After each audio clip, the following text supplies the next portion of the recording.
ഇത്രയേറെ മുന്നണി മാറി മാറി ഭരിച്ചിട്ടും അദ്ദേഹത്തിന് ഒരു സ്ഥിരത എന്നൊരു ലേവൽ കിട്ടിയിട്ടില്ല.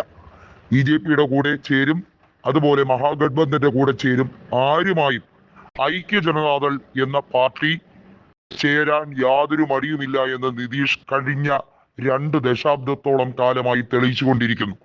തേജസ്വി യാദവിനെയും തേജ് പ്രതാപിനെയും ഒക്കെ കുറ്റം പറയുമ്പോഴും അദ്ദേഹം BJP പല നേതാക്കളെയും പരസ്യമായി പേരെടുത്ത് ഇപ്പോഴും അധിക്ഷേപിക്കുകയാണ്.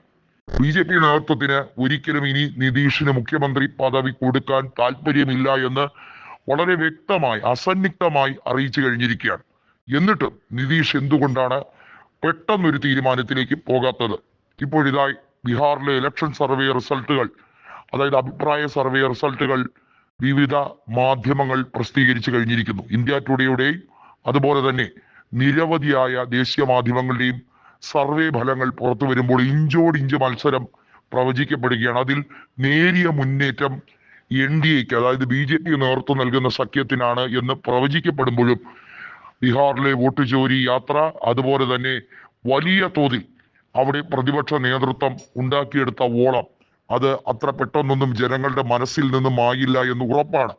ഒപ്പം ഐക്യ ജനതാദളിലെ തെരഞ്ഞെടുക്കപ്പെട്ട 12 പേരിലെ 8ഓളം MP ഉറച്ച സ്വരത്തിൽ പറഞ്ഞൊരു കാര്യമുണ്ട്: ഞങ്ങളുടെ ജനതയെ ഞങ്ങളിൽ പലരെയും തെരഞ്ഞെടുത്ത വോട്ടർമാരെ അയോഗ്യരാക്കിക്കൊണ്ട് തെരഞ്ഞെടുപ്പ് കമ്മീഷൻ പുറപ്പെടുവിച്ച പുതിയ ഉത്തരവിനെ ഞങ്ങൾ പരിപൂർണമായി എതിർക്കുകയാണെന്ന് പറഞ്ഞത് ഇപ്പോൾ ഐക്യ ജനതാദളിന് വലിയ തിരിച്ചടിയും എന്നാൽ RJDയെ സംബന്ധിച്ചിടത്തോളം ഏറ്റവും വലിയ നേട്ടവുമായി മാറിക്കഴിഞ്ഞിരിക്കുകയാണ്.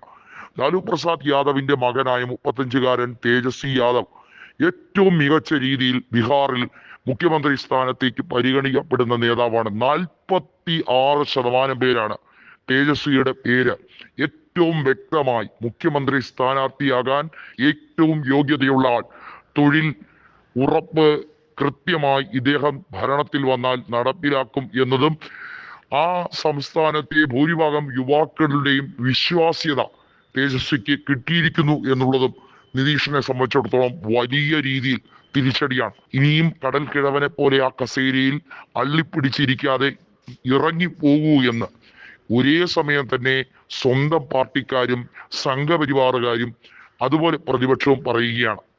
ചിരാഗ് പാസ്വാന്റെ മനസ്സിൽ ഒന്നേ ഉള്ളൂ, വീണ്ടും 2020 വെച്ച അതേ ഒന്നുകൂടി വെക്കാൻ വേണ്ടിയുള്ള ശ്രമമാണ്.